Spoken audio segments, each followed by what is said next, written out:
Okay, it's time to cut. What? That's right.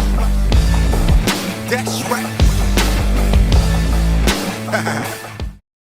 All right, so let's talk about AEW Dynamite. So, the first match, I have nothing negative to say about it. Christian Cage versus Kazarian was very good. I have maybe 2 points, not nothing negative, just two things. One, I think Christian should have won more convincingly by just beating Kazarian and getting him out of the way. I think that they probably shouldn't be doing top rope Spanish flies either. Christian is a guy who, okay, let's face it, he's 47 years old, and he's probably a high value asset for your company. Not saying that Kazarian is sloppy or anything, but shit happens. Okay, and he's a guy with a history of head injuries. You should want to show that he still got it, but at the same time, making sure it's safe, that he can get in and get out. Okay, that is the thing that AEW just cannot get right. They don't know how to get in and get out. They linger like cigarette smoke. It just lingers. Okay, get in and get out. This should have been a match to get Christian over. But Mongo, what about Kazarian? What about him? He's been on Dark for months. Beat this fucker in 6 minutes and get the hell out of here. That's my only problem. The match was too long. And they probably shouldn't have did the top rope Spanish fly. But I'm okay with all the selling Christian did. He's older. It makes sense for you to go, he's older than Kazarian, I believe. He's probably about 4 or 5 years older than Kazarian. Maybe even more. Yeah, that's probably about right. It's probably like 3 or 4 years, actually. And he's been working consistently. So, okay, we can give Kazarian, let him call most of the match, but ultimately, the match shouldn't have been that long. All right. The point is to prove that Christian still got it. And the only way to prove that he still got it is by him beating another veteran who's been working, and still been able to beat him in 7 or 8 minutes. So then we get a promo from Darby and Sting. This I also liked. Darby basically talking about Matt Hardy's body is breaking down, and that he used to earn respect. Now he tries to buy it, and that Matt Hardy is going to have to earn his respect because his money doesn't mean shit. And there's this visual of, I believe it was Darby Allin with a Matt Hardy mask on, where it's basically just Matt Hardy's face, like a newspaper clipping or whatever, and he had like a wig on or something like that to make it seem like it was Matt Hardy. It was very creepy. It was very creepy, very weird, very artistic. I like the content here because it is true that Matt Hardy's body is falling apart. It is, that's a brutal truth, but it was pretty fine. This was good. I didn't have no problem with this. Hey, AEW's looking all right. I don't have a problem with the first 2 things. The only thing I have a problem with is the match was too long. And they shouldn't have did a top rope move. So everything is going good. And then we get into Jade Cargill, who is obsessed with calling herself that bitch. I'm that bitch. And talking about how she beat Red Velvet one time. It's been almost a month now, right? It's been 3 weeks, almost 4. I think she won another match after that, but she ain't done that much. And she's talking about how much she has it. I have it. I make that money. I look like money. I walk like money. I talk like money. And when TK books me, baby, I make that money. I was like, she needs to turn it down. Like, she really does. So the second match, Cody Rhodes versus QT Marshall. I couldn't have cared less. It's just, I know, I have to care somewhat because I'm doing a review, but I couldn't have cared. I don't give a fuck about QT Marshall. I don't give a fuck about QT Marshall. I don't give a shit about this guy. He hasn't been on TV. He's not a focal point of the show. The only reason he's on this show is because he's friends with somebody. Okay? He's not there because of his own talent. So throughout the match, Cody is patronizing the guy. He's got him. He had him down. He's like, oh, I could have stepped on his head. He didn't do it. I could have put you in a figure four. I didn't do it. And I'm gonna open the ropes to let you get back in. He was patronizing him. It was. He tried to make it look like he was being friendly, but Cody is disingenuous as shit. So we already know that he was patronizing him. So that made QT Marshall hit Arn Anderson. So this is AEW's first ever disqualification, or first ever non-finish. The first time they decided to have a non-finish in a wrestling match is for fucking QT Marshall or Marshall. What the fuck are you protecting this guy for? In any event, there was a lot of J Browns outside the ring. An unusual amount of J Browns, by the way. I'm like, who the hell are these guys, and why did this all of a sudden become a handicap match, or a lumberjack match, rather? Why did this become a lumberjack match? So then, after he decked Arn, QT is on the ramp, like, kind of befuddled, like, oh no, what have I done? And then, damn near half the group attacked the other half of the group. And I'm just looking at all these guys, most of whom I don't know, fighting, and I'm like, I can't be invested in this. I have no idea who any of these people are. I have no idea who any of these people are. You're banking on me caring about Cody and Dustin, right? Because they're two of the victims. So I guess from that perspective, I am kind of invested because, okay, what is going on with Cody and Dustin? But Nick Camarado, who I had seen before, and the Anthony Agogo, that guy, the boxer, the guy who was having a really, really tough time taking his watch off.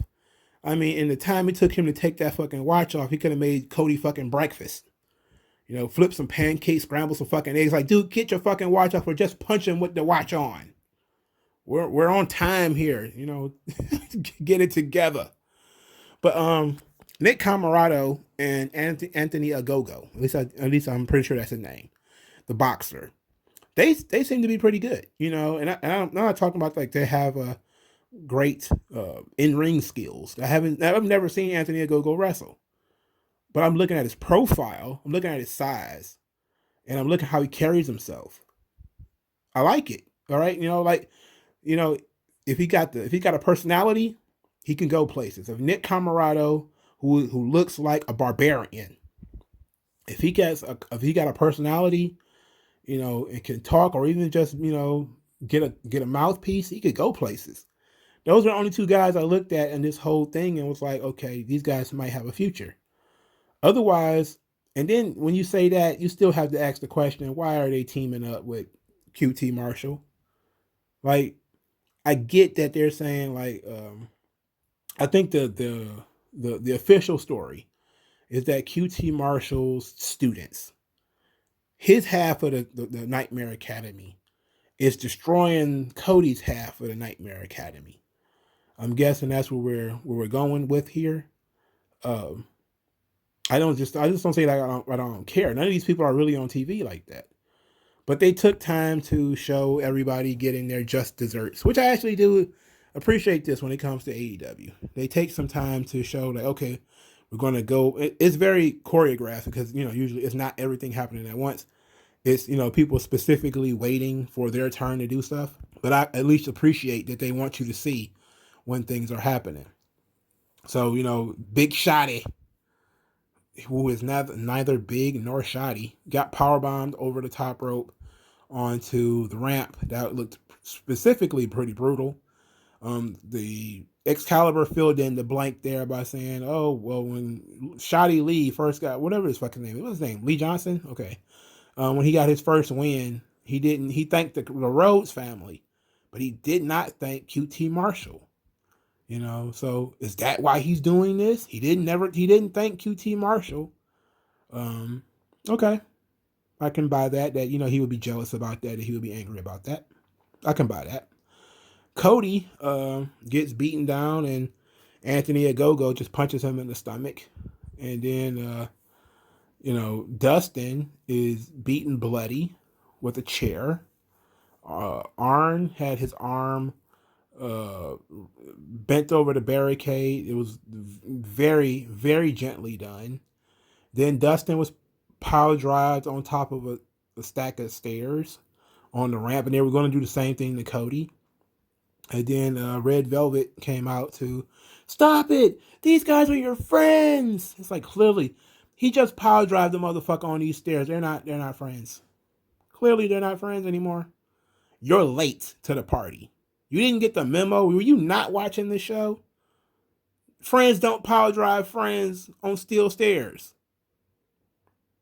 The correct way would have been like, dude, what are you doing? Like, these guys tried to help you, and this is how you act. Like, you're supposed to be friends. What are you doing? You're friends. It's like, no, we're not. We're not friends, baby. I'm trying to kill this guy here. Would you please get the hell out of my shot? I'm trying to kill this guy. Why are you trying to stop me from killing him? Later, Red Velvet would get beat up by that bitch, and in a scene that didn't matter. So, she still thinks Cody is her partner. I don't know, man. She's like Fry's dog now. You remember that episode of Futurama where Fry's dog was like sitting outside waiting while Fry was locked in the time machine? That's Red Velvet thinking that she's Cody's partner. She's like, one day Cody will come back and remember that we were tag team partners that one time in that one match. And really, they were never seen together before then, and they weren't seen together afterwards. So she's definitely like, well, Fry had a better relationship with his dog. But, you know, I guess if she keeps saying it, eventually people will remember. He was my tag team partner. I'm like, lady, that was weeks ago. If you could at least say it like, oh, I'm a member of the Nightmare family or whatever the fuck. You could even kayfabe it. And I've seen everybody get real close together and be a tight knit group. I didn't want to see this, but he's like, Cody's my tag team partner. Like, I'm not. Anyway, we get Jon Moxley, and he's doing his Jon Moxley stuff, which is basically snaking his body around and talking about things that piss him off, and that I can't get it out of my head, man. The sound of Eddie Kingston's ankle snapping, I just can't get it out of my head. That pisses me off. They start talking about the Young Bucks and how, whether are they gonna fight or not? What's going on with them? That pisses him off, not knowing. So he says that Cesar Bonini looked like a Baywatch lifeguard, which of course instantly made me not take the guy seriously. And then he goes on to have like a 14-minute match with the motherfucker. I've seen Jon Moxley beat main event guys in a shorter amount of time than it took to beat this motherfucker here. Cesar Bonini versus Jon Moxley was entirely too long. Entirely too long. And then I have to question, what in the world is Ryan Nemeth and JD Drake? What the fuck do they got to do with this guy?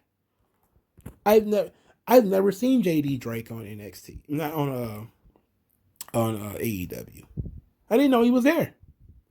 I was surprised to see him. Never seen him before. Now he's in the corner of Cesar Bonini. I'm like, what is this? Are they partners? Are they buddies? Are they friends? What is going on here? I don't think that was ever explained. Either that or I dozed off and wasn't paying attention. But Ryan Nemeth, Baby Dolph, they give him something to sell every week. So they give him something to sell every week. He bounces off the mat every week. So that's good work for him. As long as just keep on selling, little buddy. Keep on selling. But this match was entirely too long. It was offensively long. Okay. They don't know how to get in and get out. This was not necessary. We didn't need this. So Cesar Bonini got choked out, which should have happened a lot sooner than it really did. Then we get the team task. Everything is fine, apparently. Ricky Starks, I'm about to call him Tony Stark.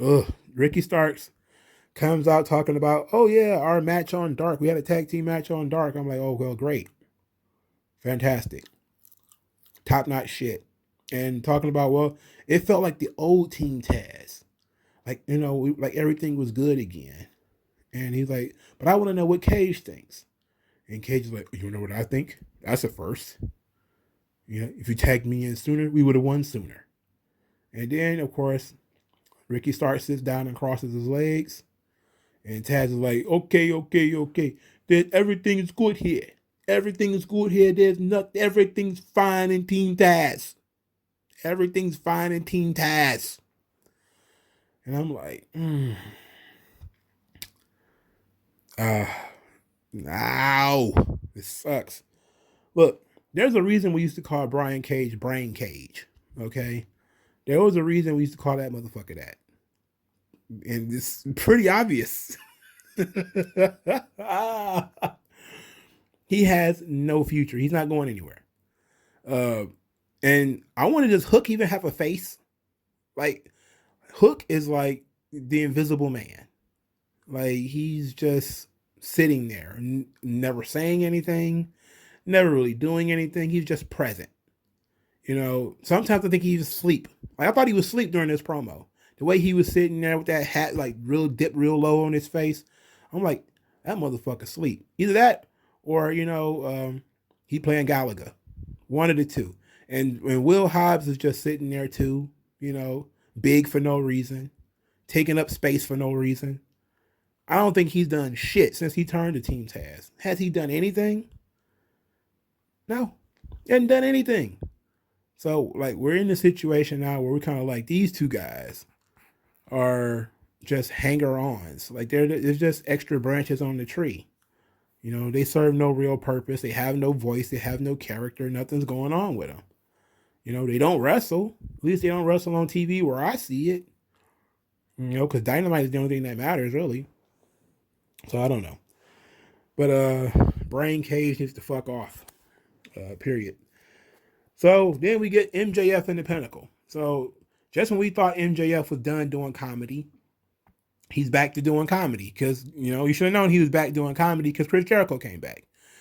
So, MJF's talking about they have a stylist and they're going to have an interior decorator. And then he goes to the bathroom. He opens the door. He sees Jericho and the rest of the inner circle in the bathroom. He then politely closes the door and tells everybody, we got to get out of here. Like, we got to get out of here. We got to get the fuck out of here. Then the inner circle bursts into the room and beat the living dog shit and embarrass and bury the whole fucking Pinnacle. Buried them. Oh, you don't believe that they were buried? You don't? Did you watch that segment?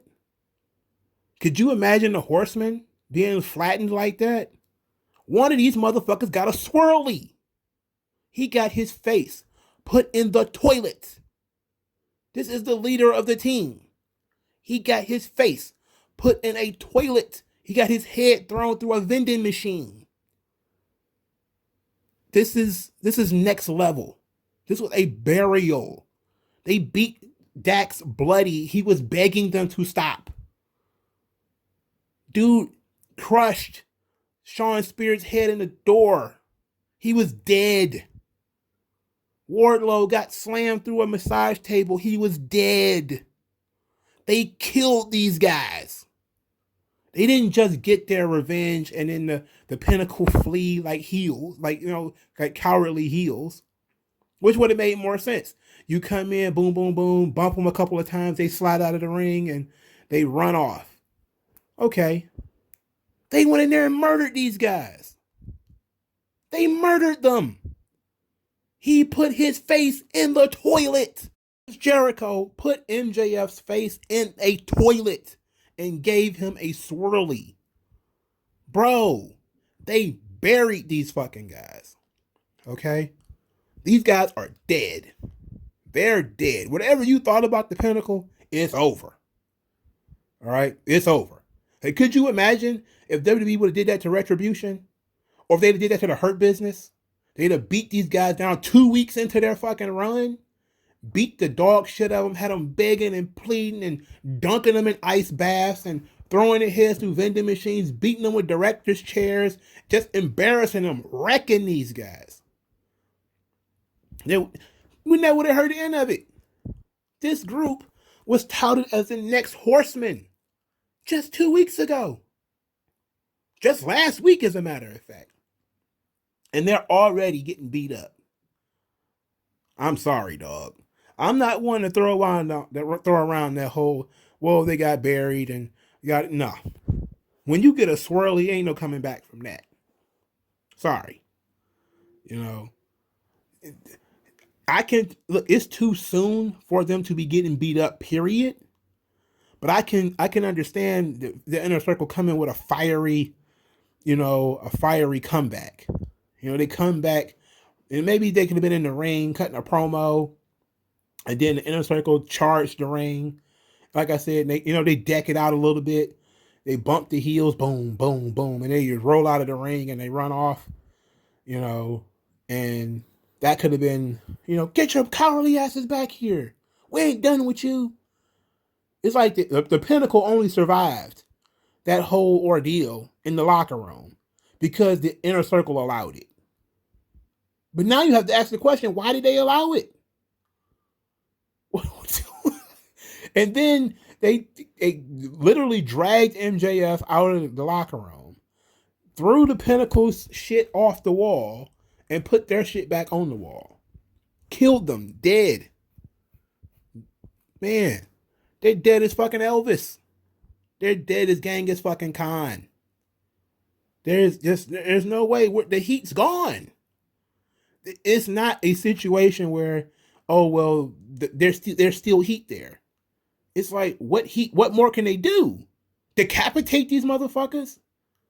They're gonna hang them next? They're gonna start lynching people? You put his face in the toilet. You put his face in the toilet. It's over, B.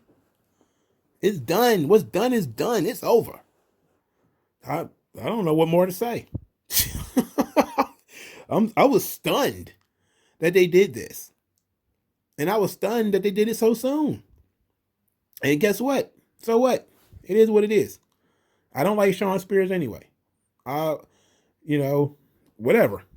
It was just, I didn't know that we was going to make them look so dominant. Again, it's still too soon for it was well shot. Let's put it like that. I mean, it was a little stagey, like I said, like the previous beatdown, where they wanted to make sure the camera, everybody got their own little spot. It was kind of cinematic in that way, where they wanted to make like a movie. Everybody got their spot in. So yeah, you got to see Guevara crush Shawn Spears in the door. You got to see Dax whining about getting hit with his table leg. You got to see Cash get dunked in the ice water. You got to see the stuff up close instead of, but man, that was murder. I don't know, man. I don't see how I'm gonna have a hell of a time trying to convince me that these guys were not buried. You're gonna have a hell of a time trying to convince me that the Pinnacle was not buried.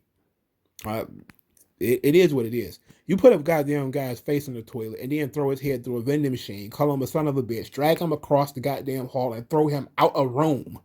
Get the fuck out. We're done here. Okay? We're pretty done. I guess we gotta have the match, but come on. Do we really need it? Do we really need it now? Nobody's ever been done like this before. Nobody's even done that to the Dark Order, and they fucking suck. And nobody's ever done this to them.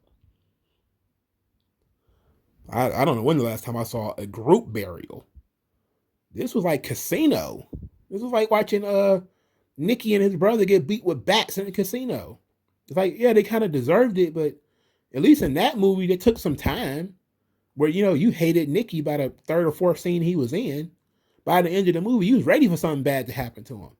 For MJF, it's kind of like, yeah, he's an asshole. But Jericho's an asshole too, so Jericho deserved it. And now you're like, okay, well, Jericho's come back, guns are blazing. He gave this kid a swirly. Put his fucking face in the toilet. Okay. I'm never going to get over that. If I could find a thumbnail That's going to be the thumbnail. Trust me. Anyway, boy, oh boy, shit. And that wasn't even it. Oh my god. Ooh, I started out so happy about this show too. Cause I was like Christian and Kazarian killing. You know, Darby, okay. Darby and Stain, nice little promo. Then Jade Cargill went and fucked everything up, and it's just been rolling downhill ever since. So the Young Bucks don't want to talk about their dirty laundry anymore in public. And then here comes their dirty laundry, and his name is Don Callis. Don Callis is great. He says that we need to talk. He lets the other Buck go. The one with the sunroof at the top. The one who's going bald. Male pattern Buck. They let him go. He wants to talk to the one with the beard. Matt Jackson. I still can't tell them assholes apart. Anyway, so he tells the Young Bucks, you guys broke Kenny Omega's heart.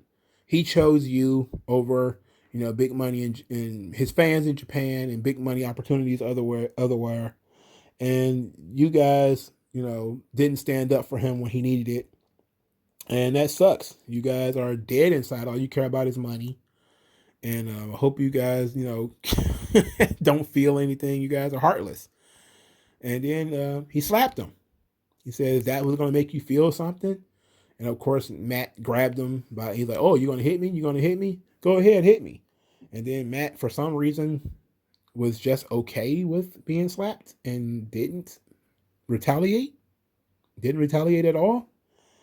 And then Don Callis said, like, there's nothing inside of you. You make me sick. And that was the impetus to go into the 6-man tag match where Kenny Omega and the Good Brothers defeated Laredo Kid and the Lucha Brothers. And this match was, again, if you've seen the Lucha Brothers and Laredo Kid, you've seen what they do. They're not going to do anything different. Okay, you've seen Kenny Omega wrestle luchadors. They're not going to do anything different. One Winged Angel. Kenny Omega wins. And then this is where Moxley comes out moving weirdly. He just got this weird wobble that he's developed. I guess it's his attempt at swagger. I wish he would not do it. I wish he would just kind of come in as like an action star and not looking like a goof. But he kind of has to do that thing with his shoulders and shit. Like, you know exactly what I'm talking about. As soon as I said, he did that shit with his shoulders, you know exactly what I was talking about. The old wave back, it was back, the breaststroke or backstroke or whatever the fuck he's doing with his shoulders. Even though I don't think he did that here, I think he did his other move where he kind of slithers. Like, we don't need either one of those things. We really don't need any of that shit. Okay. He came out with the Young Bucks, and the Young Bucks ran off Kenny Omega and the Good Brothers. So next week, of course, it's going to be Kenny Omega and the Good Brothers versus Jon Moxley and the Young Bucks. And we're talking about counter programming, by the way, because, you got to do that. So then Britt Baker cuts a promo, and she's talking about Elevation, and it's a good place to get your wins up. And she sees that Thunder Rosa is going to be on Elevation. And then she reminds everybody that, oh yeah, Thunder Rosa's match, she won the match, but it was non-sanctioned, so the match technically didn't happen. And I was just kind of like, ta-da. I was waiting for that shoe to drop. I knew that was coming. They kind of should have did that the next week anyway, and should have just said it doesn't matter, because the match was non-sanctioned. But at the same time, you have to ask the question, why do they have so many matches like this and their matches are unsanctioned? I don't know. Like, that's the second bloody brawl they've had that was non-sanctioned. In any event, I got to invoke my Nyla Rose rule because Ali and Nyla Rose versus Shida and Tai Conti happen next. I happily skipped through that. Then we get a vignette for Bear Country versus Jurassic Express. And my question is, who the fuck is Bear Country? And so after I just say, who the fuck is Bear Country? And then you got Luchasaurus. he notices that there's a monkey tattoo or a King Kong tattoo on Marco's stunt. And he's like, is that a King Kong tattoo? And he was like, yeah, I got it, to remind her to kick ass. And he's like, where's the dinosaurs? And he storms off like an angry adolescent girl. And the testosterone levels in that company, that entire company, probably could not fill a thimble. It is embarrassing. Why is Jesus H. Christ, dog? Luchasaurus. I don't get it. I don't get it. I don't get it. Maybe it's not for me, But Marco Stunt looks like a 12-year-old, and he sounds like one too. I think that might have been the first time I heard his voice. Well, it's probably not the first time. It's probably the first time I was paying attention. Everything that got to do with Godzilla and Luchasaurus is a mess. It is an absolute farce. I was blitzed by this time, dog. The Pinnacle thing took me out of the game. If we're going to be honest, I was like, holy shit, I cannot believe this. I was like, wow, I didn't know they're gonna dog these guys like this.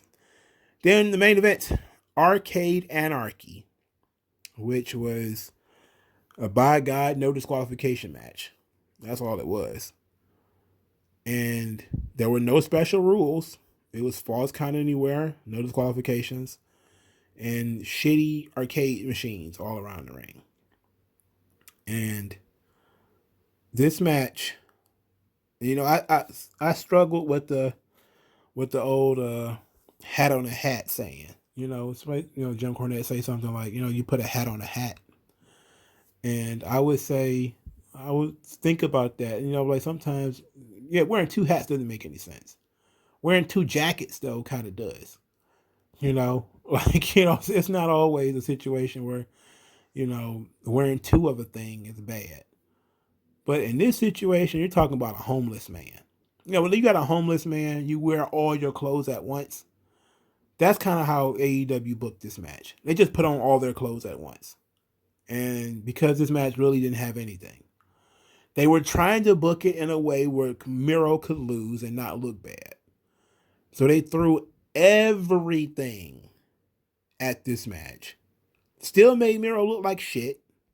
Still made the match shit. And nobody got, well, I guess they did get over. Maybe they did.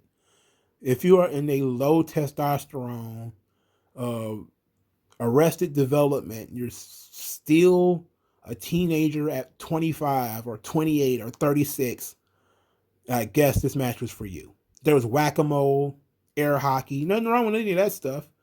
Arcade, there's nothing wrong with any of that stuff.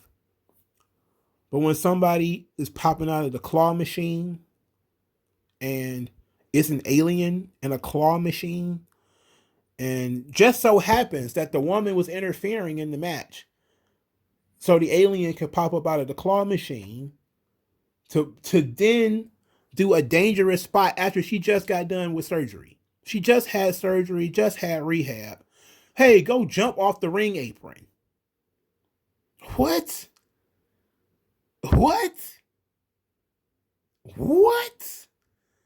Hey, guy, I know you just had surgery. Go have this no disqualification match. And oh, yeah, of course, your mommy have to drive you up.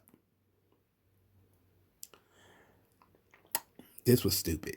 There was a point in time in this match where Miro was just laying under garbage, like a barricade, a table. He was just laying underneath that crap. He was just laying there, dead to the world. And I just kind of looked at that and was like, it is what it is. And the promo he cut on Monday on Elevation, that told me everything I needed to know. This dude has checked out. He checked out a long time ago. If he was ever involved, like if he ever had any edge as far as wrestling is concerned, it's gone. He's just a big dude now. No fire, no character, no personality. He's just a big, slobbering dude. You know, he's Jason Statham on more steroids. You know, it's even though I don't believe he did steroids, I think he's just naturally big guy, and you know, muscular, power lifter, stuff like that. But I mean, it's absolutely ridiculous. And I see that what they were trying to do. I saw they were trying to make Miro look as monstrous as possible, where he is beating up both Orange Cassidy and Chuck Taylor. He's manhandling both of them. They have to use these weapons and stuff to keep them down.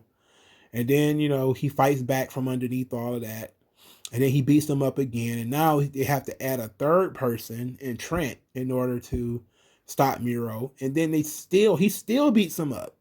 You know, he still beats those guys up, even though it's 3-on-1. He still beats them up, and he's so crazy, he's so unhinged that he's going to go over and bother the mom.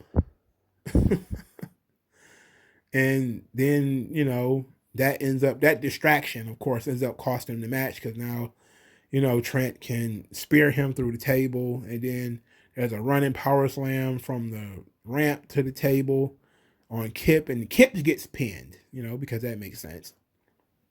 But, you know, the baby faces ended up with the numeric advantage. It was 4-on-3.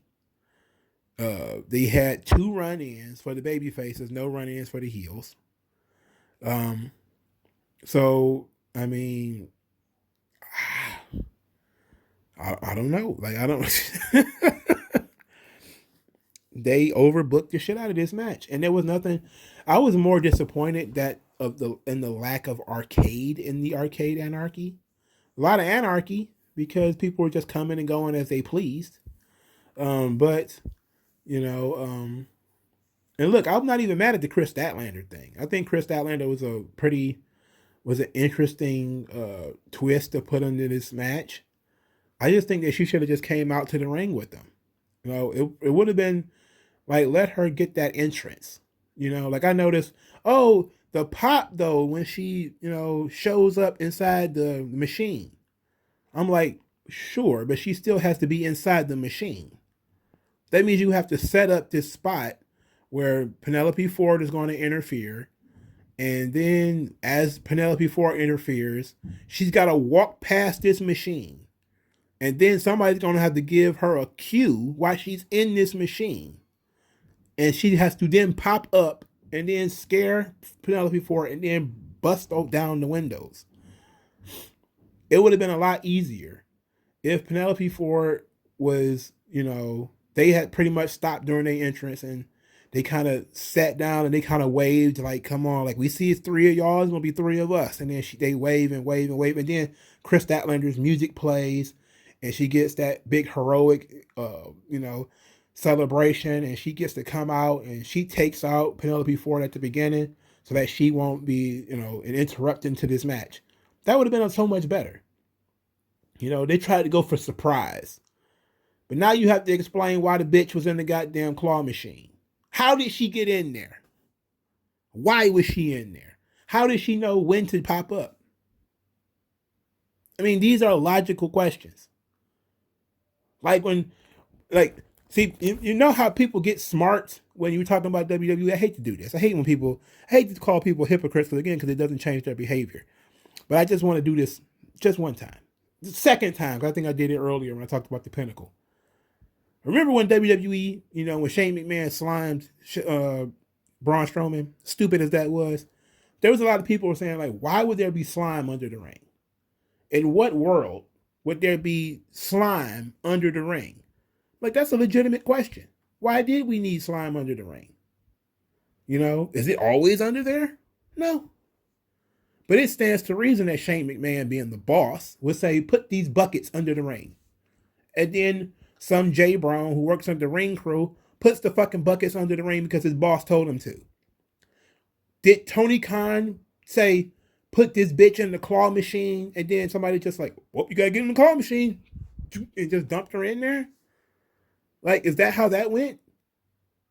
Or was she smuggled in the claw machine? Like Orange Cassidy was smuggled in the cake? Or in the Christmas present, or whatever the fuck he popped out of? It's like, people popping out of boxes, man. I'm just like, bro, I don't know, man. Maybe not. Maybe not a good idea. Maybe not good booking. Maybe not Booker of the Year. Far be it from me to question him. But Jesus Christ, bro. This match was stupid. It was just stupid, man. It was cancer. This match was cancer. Anything involving the best friends is fucking rotten. The only good thing they've ever done is that street fight with Santana and Ortiz. And something telling me most of that was Santana and Ortiz. But Miro is not dead. He's not flattened like the Pinnacle is flattened. He lost his first match. It's stupid. It's all stupid. But the question is, what do you do now? You're going to have him destroy Kip Sabian for losing? That seems like to be the natural thing. And that seems to be the pattern of behavior that you see with AEW, is that you have your run, and then after your run, you break up. They did it with Omega and Hangman Page. They're doing it with Team Taz right now. They did it with the MJF and the Inner Circle. They give you a run together as a team or as a faction or whatever, and then as soon as that run is over, you break up the team or the faction or whatever. So don't be surprised if Miro doesn't beat up Kip Sabian soon, or he's on the verge of beating up Kip Sabian soon, because it seems like they've been leading up to it already, with the whole Miro saying that he doesn't care about Kip and his wife. He only cares about winning. So they've been preparing for this for a long time, and this is a pattern with Tony Khan. We don't need you anymore, so we're going to break this up. But this was dumb. I thought this match was going to be wonderfully retarded in terms of, video games being involved and all that type of stuff. But it was just a WWE themed match. Like a stupid pumpkin match or something. Like even in those matches, there's still like real pumpkins involved. There were no real arcades involved in this thing. The only arcade cabinet that was really used in this match was phony. It just had Mortal Kombat on it. Probably product placement. I'm pretty sure if you dig into maybe Turner is involved with the Mortal Kombat movie, and it was just product placement. But other than that, man, this match was just stupid. I'm glad this feud is over. I don't see it getting any better for Miro from here, because I don't see him wrestling Kenny Omega anytime soon, and I don't see Darby dropping the TNT title anytime soon. So he's gonna have to go to just be stuck. He's not a main event guy here, that's for sure. But at least his face not in the toilet. All right. AEW started out strong. I enjoyed Kazarian and Christian. There was some minor problems I have there. But it was downhill from there, man. I find very little good about the rest of this show. I found there was no Eddie Kingston, which was disappointing. Moxley wasn't his usual self. His match with Cesar Bonini was absolutely atrocious. It was far too long. It was bad by definition of being too long. Okay, because there's no way I should be sitting here with Cesar Bonini going 50-50 with a former world champion. The guy's never really on TV. Doesn't make any sense. Doesn't do anybody any good. Okay, doesn't help him. It doesn't help him. They think it does. It doesn't. Okay, it doesn't. What helps him is learning how to get other people over. It makes him more valuable, because at least now we know, like, how to get other people over. How to elevate people. But we're doing too much. All right, so in the description will be all the links to support the channel. You can go to my Twitter account, which will be in the description. If you want to subscribe to the channel, you could do so via Subscribe Star, which is $5 a month. That is in the description. If you want to send me cash directly and you don't mind using Cash App, that's why I have a Cash App. I have Cash App, so some people can give directly if that's what they desire. Other people say, look, I might not want to, I might like you, but I don't want to send, my Cash App information. then just, go over to Subscribe Star. So just something for people who might feel more comfortable doing that. But either way it go, please support the channel. I appreciate you guys. Thank you so much. Use the hashtag 3count commentaries to support the channel. Thank you again. And I'll talk to you guys later, man. Peace out.